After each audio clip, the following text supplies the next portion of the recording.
Gab es für dich jemals ein besseres MMO als Flive? Naja, beantwortet sich diese Frage nicht irgendwie von alleine? Wären wir hier, wenn dem so wäre?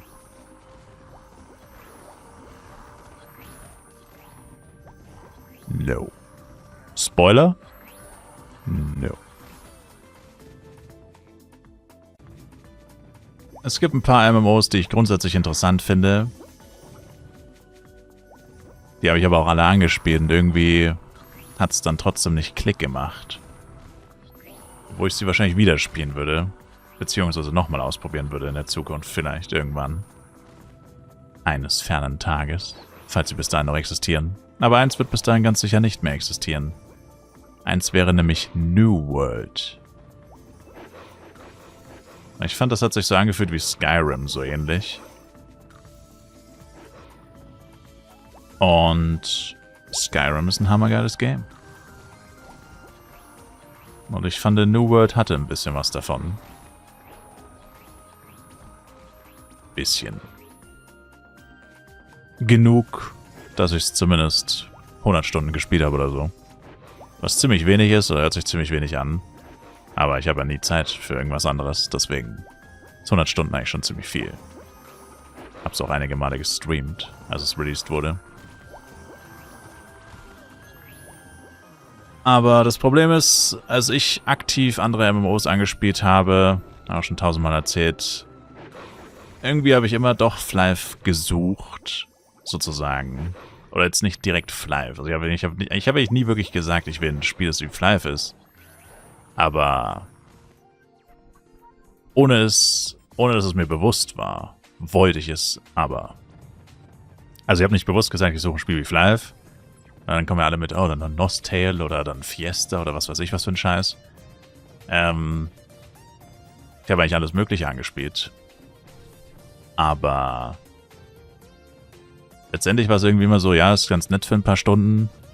Manche Spiele auch mal, wie gesagt, auch mal 100 Stunden. Aber schlussendlich landet man dann doch irgendwie immer wieder bei Flive. Weil das Game ist, was du irgendwie einfach unendlich lange spielen kannst. Und die meisten anderen Games haben das irgendwie nicht. Sobald es nicht mehr neu ist, sobald du es kennst, sobald es nicht mehr interessant ist, weil es eben nicht mehr neu ist, verliert es irgendwie schnell den Glanz. Andere Games wären für mich noch interessant. Also WoW. Aber wenn ich wirklich WoW spielen würde, würde ich halt legit nur alle Quests machen, glaube ich. Die ganze Story sozusagen. Und ich glaube, danach würde ich aufhören. Also ich glaube, ich würde WoW wie ein Singleplayer-Game zocken. Sozusagen. Also ich würde einfach nur die Quests spielen wollen. Und wenn ich die alle einmal gespielt habe, dann wäre ich fertig damit sozusagen. Und halt einmal die ganze Welt erkunden und jeden Dungeon vielleicht mal betreten und sowas. Aber ja, yeah. Das wäre bei WoW. Dann New World, wie gesagt, aber New World existiert bei dir nicht mehr. Das ist vom Tisch. Elder Scrolls Online habe ich mal nur ein Wochenende. Das war mal ein Wochenende gratis irgendwie. Beziehungsweise bis zu einem gewissen Level oder so ist es, glaube ich, auch gratis. Keine Ahnung. Irgendwie so. Habe ich mal gespielt. Da habe ich gleich auch sogar ein Video davon gemacht. Wenn mich nicht alles täuscht. War nicht schlecht, aber hat sich nicht so angefühlt wie Skyrim. Deswegen fand ich es dann auch nicht so hammergeil. Aber wäre etwas, was ich mir nochmal angucken würde. In der Zukunft vielleicht. Und dann Albion ist noch nice. Bei Albion gefällt mir nur nicht, dass es so PvP-lastig ist, leider. Albion ist geiles Game, aber leider viel zu PvP-lastig. Das ist ja gefühlt 85% PvP. Also quasi das genaue Gegenteil von Flive eigentlich. Und naja, das war mir zu PvP-lastig. PvP bzw. PK. Andere Leute beim Farmen killen und so und ihre Sachen klauen. Ist irgendwie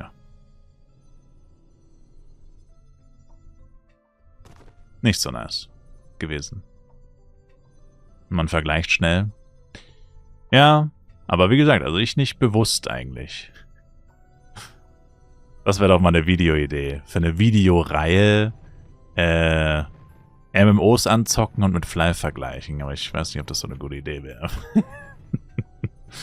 Oh, dieses Game hat eine bessere Grafik als Flyf. Dieses Game hat bessere Patches als Flyf. Dieses Game hat weniger Bugs als Flyf. Moment mal, warum spiele ich Flyf? Warte kurz.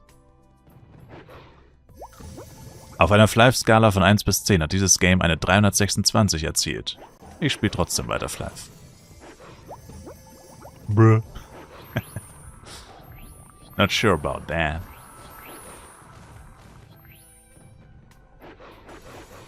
ESO ist legit Skyrim als MMO.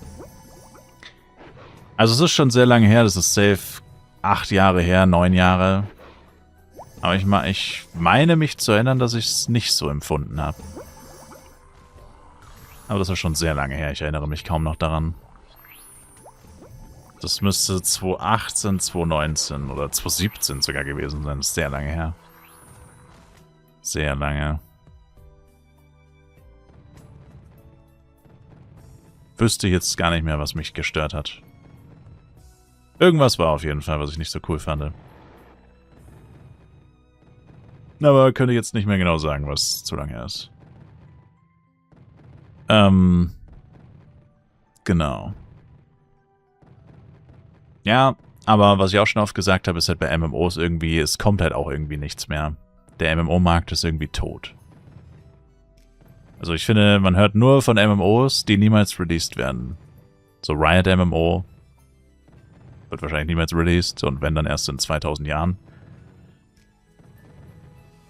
Ashes of Creation und andere Sachen, so Kickstarter-Projekte und so, hört man irgendwie auch immer nur Negatives, finde ich. Und vor allem dauert es dann immer 100 Jahre. Ashes of Creation, ich habe nur einen Clickbait-YouTube-Titel gesehen, also ich weiß nicht, was genau dahinter gesteckt hat. Aber legit erst vor ein paar Tagen Ashes of Creation irgendwie, dass sie so viele Mitarbeiter gefeuert haben. Ja, also irgendwie hört man da nur schlechte Sachen. Und wenn es MMOs sind, die ganz gut sind, dann sind es meistens irgendwelche aus China. Und die sind dann so One-Hit-Wonders. Die sind so ein paar Wochen in den Steam-Charts und dann hörst du nie wieder was davon.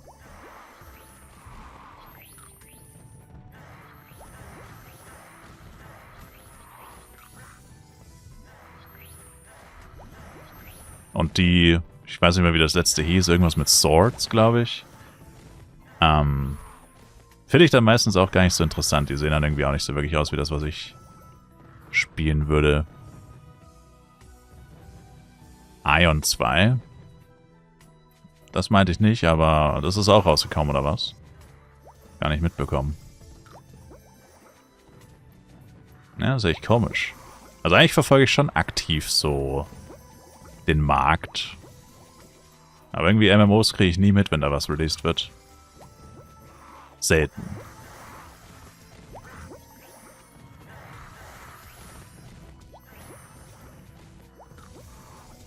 Und dann ist es meistens für mich nicht wirklich interessant oder relevant.